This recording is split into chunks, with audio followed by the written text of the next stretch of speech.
So write this question, okay? आप properly उसको books में लिख लो, so that will make easy for understanding purpose. Students, this topic is little bit complicated. It will take some 3-4 questions. So have patience, practice करते जाओ, धीरे धीरे वो समझ में आ जाएगा आपको. So याद आपको क्या रखना है? प्रॉफिट हुआ तो कैपिटल रिडक्शन क्रेडिट, लॉस होगा तो कैपिटल रिडक्शन डेबिट होगा, और प्रॉफिट लॉस नहीं होगा तो capital reduction will not be affected anywhere. तो you have to pass journal entries of the transactions which are given. You have to prepare a capital reduction account, then only you will come to know कि वो tally हो रहा है या difference आ रहा है, और अगर डिफरेंस आएगा तो एक एंट्री और पास होगी. I hope so the example question is very much clear to you students. Go through that question, and as I told you, if you have any queries, we'll be meeting on the doubt solving sessions live lecture. तो वहाँ पर आप जो भी आपके doubts हैं वो आप मुझे पूछ सकते हो. I hope you enjoyed the lecture today. Okay, so please continue practicing, okay, and continue your study. Don't waste time and be safe at home. Okay, thank you students. Hello, केम छो all my TY students.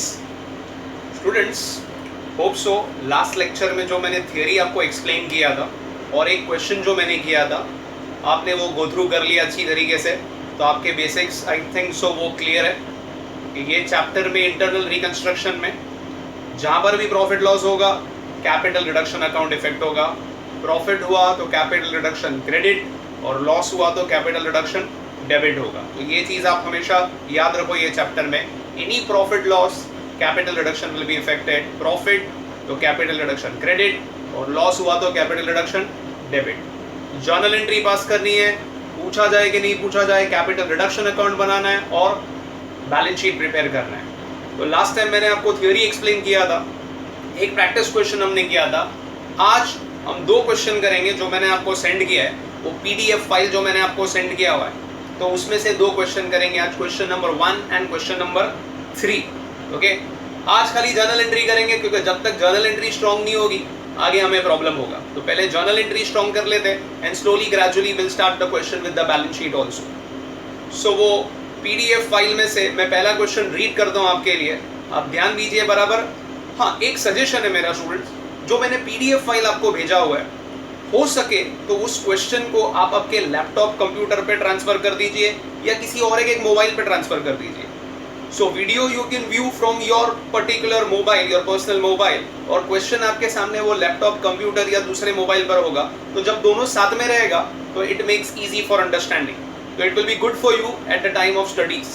Okay, because we are trying our level best to put the question also here, but sometimes वो problem होता है because as you know the limitations, we are lockdown in our house and we can shoot from here only. हमारे पास कोई studio facilities नहीं है, फिर भी हम ट्राई कर रहे हैं. तो मेरा सजेशन ऐसा है, अगर वो क्वेश्चन आपके लैपटॉप कंप्यूटर पे रहेगा या दूसरे मोबाइल पर, तो वहां से आप क्वेश्चन देख सकते हो. In solution you can view from your personal mobile, so that makes your studies little bit more simpler. So I hope so that instructions are very much clear.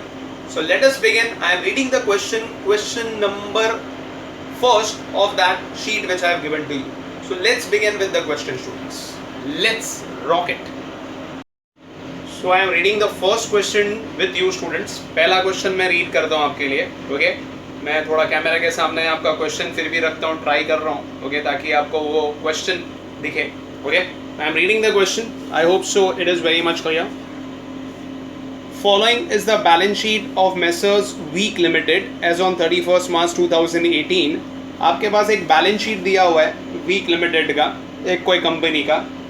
Balance sheet में अगर आप ध्यान से देखो, okay, सो asset side में there are 2 losses. कोई intangible asset तो नहीं है, लॉसेस है. तो मैंने जैसे बोला ये चैप्टर में all the intangible asset and losses are to be compulsory return off. तो इंटैंजिबल असेट तो नहीं है स्टूडेंट्स, 2 लॉस है तो कंपलसरी इसे राइट ऑफ करेंगे. Preliminary expense and profit and loss account. Okay, liability side पे equity shares of 10 each, preference shares of 100 each, debentures है, creditors, provision for taxation. Balance sheet पूरा दिया है, तो ये 2 कंपलसरी राइट ऑफ करना है. उसके बाद स्कीम दी हुई है. Okay, to write down fixed assets by 20%. by 20% आपको उस दिन शायद मैंने बताया था कि by बोला जाएगा that means profit and loss, and to बोला जाएगा means new value. तो fixed asset is reduced by 20%. write down means to reduce it, that is a loss. bad debt at the rate 15% of sundry debtors and to reduce the value of stock to 55%. Students, very very important. यहाँ by बोला, यहाँ to बोला. to मतलब it's a new value. तो stock का new value is 55%, that means you have to write off okay 45%. आपको write off कितना करना है स्टूडेंट्स?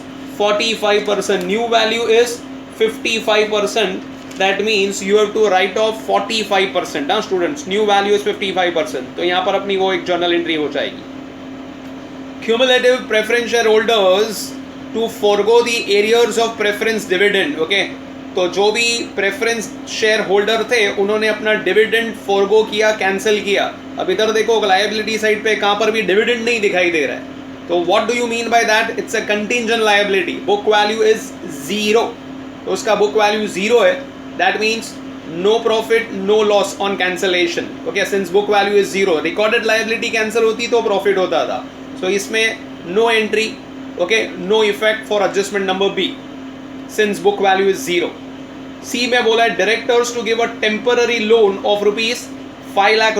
डायरेक्टर्स से लोन लिया and that is used to settle the tax liability at ₹440. Now tax liability is 4 lakhs, it is settled at 4,40,000. settle at 4,40,000 means you are paying liability more than the book value, so that is a loss again, okay, of 40,000. And to meet the expenses of reorganization 10,000. Reconstruction expense pay कर रहे हैं आप 10,000 rupees. Creditors to give a remission. Remission means discount of 10% of their claims, okay, and company to allot 11% preference shares of 100 each fully paid in settlement of their balance amount. Total 36 lakhs पे करना है creditors को, 10% उन्होंने माफ किया और बाकी का पैसा कंपनी पे कर रही है in the form of preference shares, okay, for settling there balance amount. That means in the new balance sheet there will be no creditors, entire amount has been settled. Next क्या दिया है उसके बाद students? 10% debentures to be converted into 13% mortgage debentures of ₹1,60,000 in full settlement of their claim. 10% debenture, ये 10% debentures convert हो रहे into 13% debentures of 1,60,000 in full settlement. 3 lakh का liability settled हो गया 1,60,000 पे. So it's a profit. Liability settle at less than the book value. नाम भी change हो गया, पहले 10% रेट ऑफ इंटरेस्ट था, अब कितना हो गया? 13% रेट ऑफ इंटरेस्ट हो गया. तो उसका एंट्री अपना इधर पास होगा. So again there is a profit. Equity shares to be reduced to 1 each and 12% preference shares are reduced to 1 lakh cumulative preference shares of 1 each fully paid in settlement of their claim. Equity shares का value 10 rupees है, 1 रुपये का हो गया. वो old value new value difference वाला entry आएगा. 9 rupees पर शेयर प्रॉफिट है. और 7 लाख के प्रेफरेंस शेयर्स का वैल्यू 1 लाख, 2 मतलब न्यू वैल्यू, नया वैल्यू इसका कितना हो गया? 1 लाख रुपीज़ हो गया. That means balance is profit. Journal entry अभी फिलहाल ये क्वेश्चन में पास करेंगे. और पूछा जाए कि नहीं पूछा जाए स्टूडेंट्स, ये क्वेश्चन में कंपलसरी लास्ट में कैपिटल रिडक्शन अकाउंट बनाना है. कैपिटल रिडक्शन अकाउंट से हमें पता चलेगा कि हमारी वो एक एंट्री आ रही है या क्वेश्चन में the entry is not required. वो कैपिटल रिजर्व वाला डिफरेंस वाला entry, that we come to know through capital reduction account only. तो पहले जर्नल एंट्री पास करेंगे और एक एंट्री की जगह छोड़कर कैपिटल रिडक्शन अकाउंट बनाएंगे तो हमें पता चलेगा कि वो कैपिटल रिजर्व्स आता है या नहीं आ रहा है. Is that clear students? So let's begin with the question. Okay, journal entry का फॉर्मेट बना दो and let's start with the question. Heading ऊपर दे दो, journal entry in the books of week limited as on 31 March 2018. Okay, तो जो भी ऊपर दिया हुआ है वो ऊपर आप हेडिंग में लिख लो. And let's begin with the journal entry. तो सबसे पहला एंट्री कौन सा आएगा स्टूडेंट्स? Do you remember? मैंने आपको बोला intangible and losses to be compulsory return off. तो पहला एंट्री वो आएगा. So intangible asset and losses write off का एंट्री, तो उसका जर्नल एंट्री हमें पहले पास करना है. I hope so you can view it students. आपको दिखाई दे रहा है? ठीक है. So let us begin with the first entry. पहला जर्नल एंट्री पास करते हैं. तो क्या एंट्री आएगा स्टूडेंट्स? मैंने जैसे आपको बोला assets have a debit balance. Okay, तो एसेट अगर कैंसिल करना है तो उसको क्या करना होगा? आपको क्रेडिट करना होगा, बिकॉज एसेट का डेबिट बैलेंस है, अकाउंट्स में माइनस करना है, गिव अपोजिट इफेक्ट. तो सो फर्स्ट जर्नल एंट्री से let us begin students. First journal entry हम लोग पास करेंगे. सो पहले इंटैंजिबल एसेट एंड लॉसेस को राइट ऑफ करेंगे. तो journal entry will be capital reduction account debit to, क्या क्या दिया हुआ है स्टूडेंट्स हम लोग को क्वेश्चन में? Okay, one is preliminary expense, second is profit and loss. Okay, So 2 preliminary expenses I am writing in short form due to limitation of space students. Exams में सब कुछ full form में ही लिखना है आपको. Capital reduction account debit to preliminary expense to profit and loss. कितना दिया है कुछ नहीं बोला तो full value लेना है आपको. Preliminary expenses how much? 40,000. And profit and loss is how much students? 3,50,000. So total कितना हो जाएगा? 3,90,000.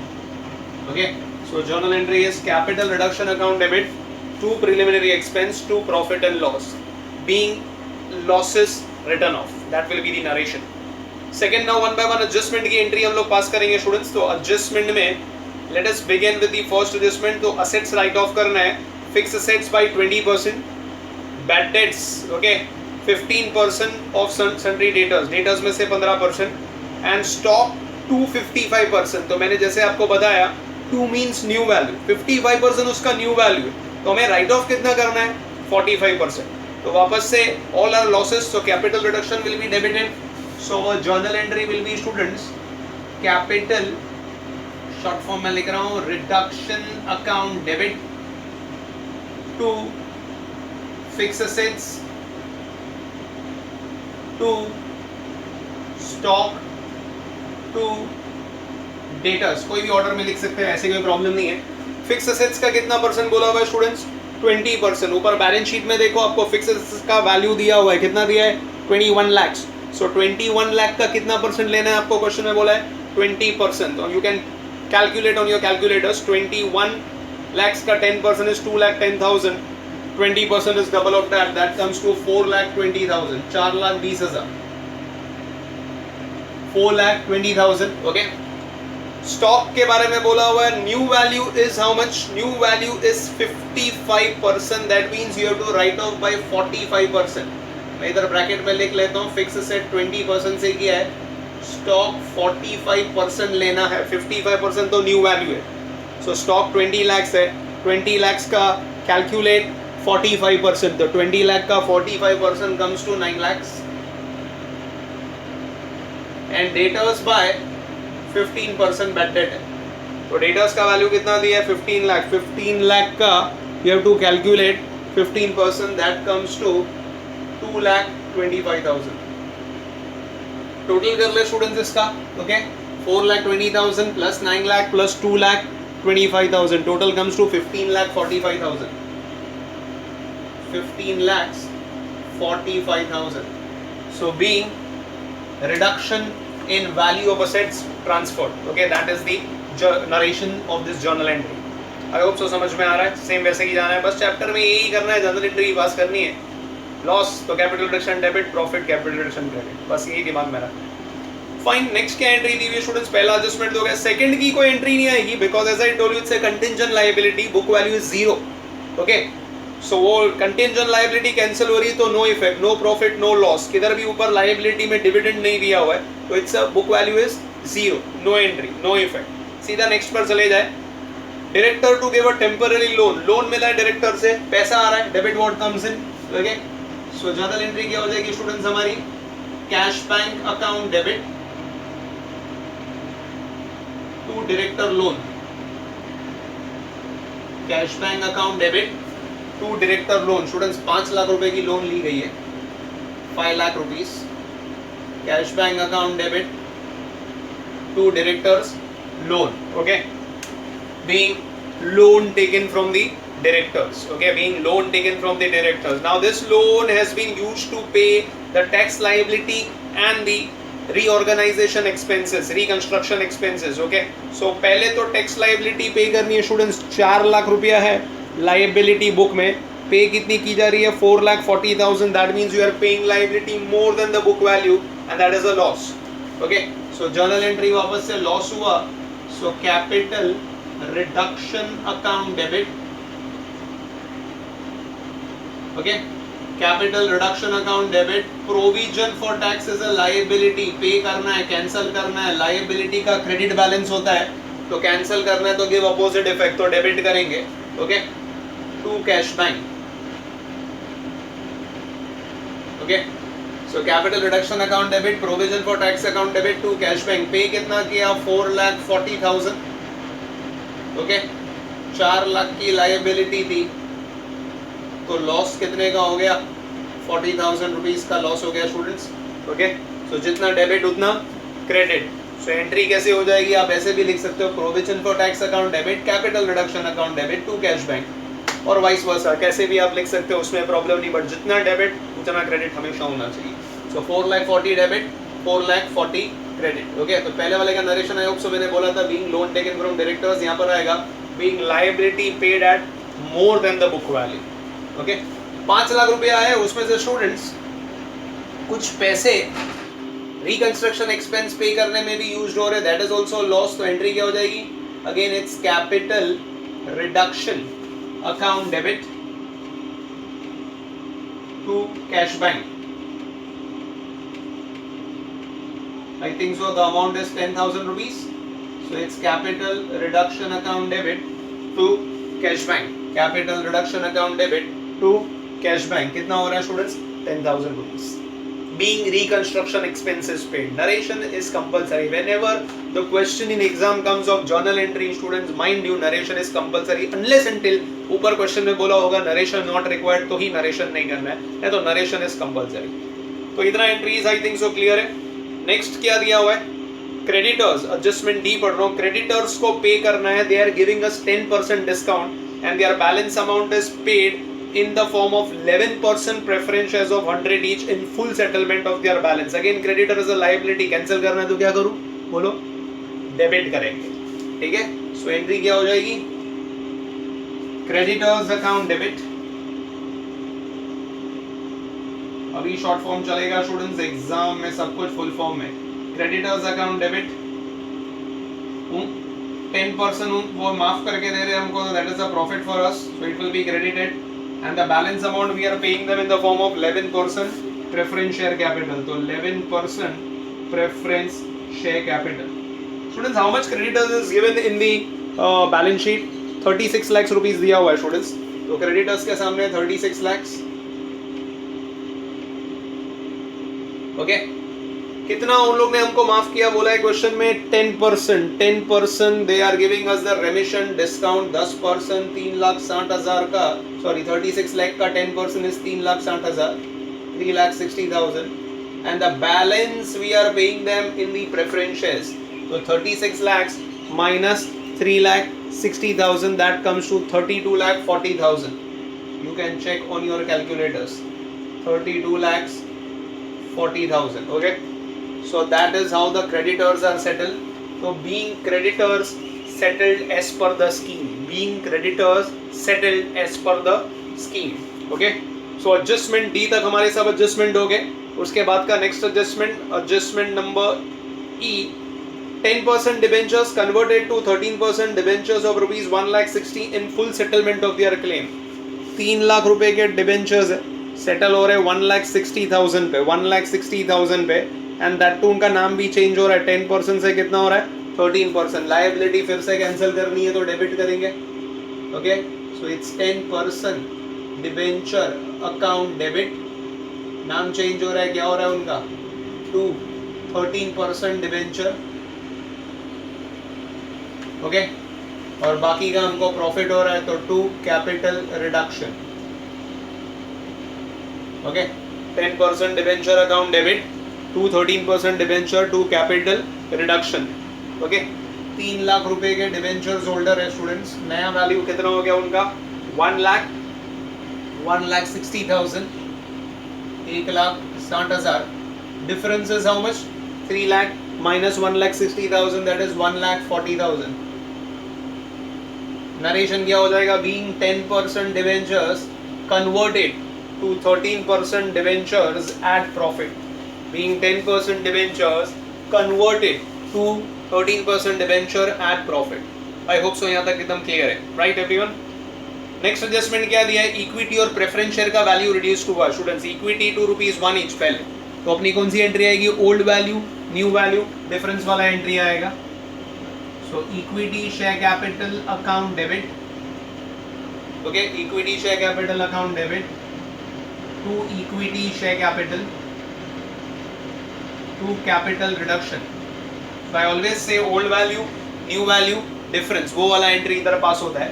Old value, new value, difference. Old value कितना था स्टूडेंट्स? इक्विटी शेयर हमें क्वेश्चन में दिया है 10 लाख और एक शेयर है 10 रुपए का.